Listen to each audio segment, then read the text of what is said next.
এয়া হৈছে আমাৰ ঘৰৰ তেল। এয়া ফুল হৈ আছিলে কিন্তু এটা খাই থকা গৈছে।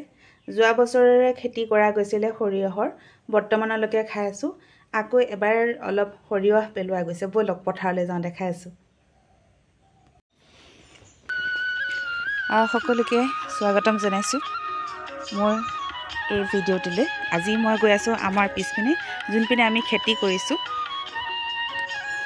সৰিয়হ অলপ কৰা গৈছে, শাক পাচলি অকণমান কৰিছোঁ। সৰিয়হ যোৱা বছৰ সৰিয়হে এতিয়ালৈকে খাই আছোঁ বাৰু। আৰু অলপ খেতি কৰা গৈছে সৰিয়হৰ। মুখখন দেখুৱাবই নোৱাৰোঁ, কণ্ডিশ্যনেই নাই আচলতে। বহুত অৱস্থা বেয়া হৈ আছে, সেইটো কাৰণে মুখখন বাৰু নেদেখুৱাওঁ। এনেই ভিডিঅ'টোকে প্ৰস্তুত কৰিছোঁ। আৰু এইপিনে কৰা হৈছে ঘৰতে খাবলৈ কাৰণে লাই, আৰু মই এতিয়া ছিকিম লাই, দুপৰীয়া বোলে এওঁ লাই শাক খাব। লাইসমূহ যেতিয়া ডাঠ হৈ থাকে, বেছিকৈ ডাঙৰ নহয়, সেইটো কাৰণে ডাঠ হৈ থকা জেগাৰ পৰা অকণমান উঠাই দিব লাগে। ডাঙৰে হৈ গ'ল অৱশ্যে, মই দুডালমান এক্সট্ৰাকৈ ৰুই দিছোঁ যাতে পাতসমূহ খাব পাৰোঁ।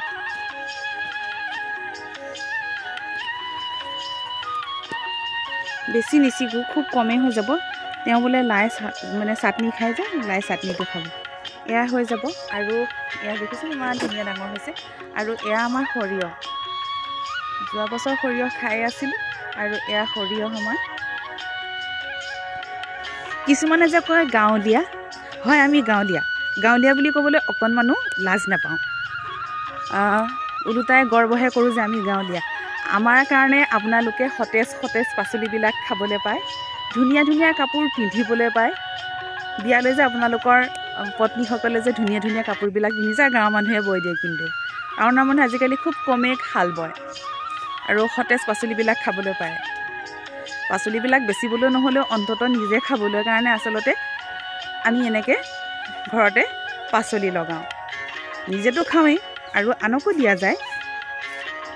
ওচৰ চুবুৰীয়া গাঁৱলীয়া মানুহে কোনো কাকো এৰি নাখায়, সেইটো হৈছে ভাল বৈশিষ্ট্য। এইপিনে কৰা গৈছিলে অকণমান মূলাখিনি ইমান ডাঙৰ হোৱা নাই বাৰু। এইপিনে পেলাই থৈছোঁ কবি আচলতে বীজসমূহ এনেকৈ সিঁচি পেলাই যেতিয়া পুলি ওলোৱা যায় তেতিয়া ৰুব লাগে, তেতিয়া ফলবিলাক ডাঙৰ হয়। ডাইৰেক্ট পুলি কিনি আনিলে কষ্ট পায় কাৰণে গুটিটো ধৰাত অকণমান অসুবিধা হয়। এইখিনিতে কৰিছিলোঁ অলপ ধনিয়া, আৰু ধনিয়া মই ছিগি লৈ যাম ঘৰৰ কাৰণে। ডাঙৰে হৈ গৈছে। শাৰীৰিক একদম অসুস্থতা, আচলতে চকুত যিটো ব্লাড জমা হৈ গৈছে মোৰ, সেইটো কাৰণে কেমেৰা ফ্ৰণ্টলৈ আহিবলৈ ভাল লগা নাইকিয়া। সুস্থ যেতিয়া হ'ম নিশ্চয়কৈ আহিম, ভিডিঅ' প্ৰস্তুত কৰিম আপোনালোকৰ বাবে। খাবলৈ সময়তহে পাচলিটো ছিগিব লাগে, নহ'লে সতেজতাটো নাইকিয়া হৈ যায়। সেইটো কাৰণে এই ধনিয়া পাতসমূহ খাবলৈ দাইলত দিয়া সময়ত বা চব্জিত দিয়া সময়তহে উঠোৱা যায়, আগতে উঠুৱাই নি নথওঁ। ইপিনে পালেং কৰা গৈছে।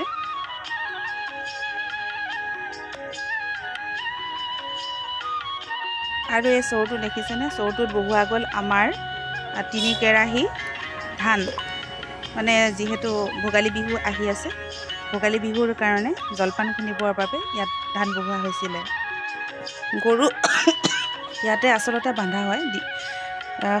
সন্ধিয়া আনি থ'লে লগে লগে গোহালিত বান্ধিলে বহুত লেতেৰা কৰে, সেইটো কাৰণে বাহিৰতে সিহঁতক বন্ধা হয়। এয়া গোহালি বন্ধা আমাৰ চোতাল, আৰু এইপিনে ধান মেলি থোৱাই হৈ আছে। গাঁৱলীয়া জীৱন জিন্দাবাদ দেই। আৰু এয়া হৈছে মোৰ ঘৰৰ সন্মুখৰ ছাইডটো। ঘৰৰ এয়া সন্মুখত আছে পুখুৰী, লগতে আছে এইভাগ নামঘৰ। ঘৰটো আমাৰ ফ্ৰণ্টৰ ছাইড, আগপিনে আছে পথাৰ ঘৰৰ লগতে, আৰু এইটো হৈছে মোৰ ধনা বজাৰ। ভিডিঅ'টো কেনেকুৱা পালে কমেণ্ট এটা কৰিবলৈ নাপাহৰিব। ধন্যবাদ।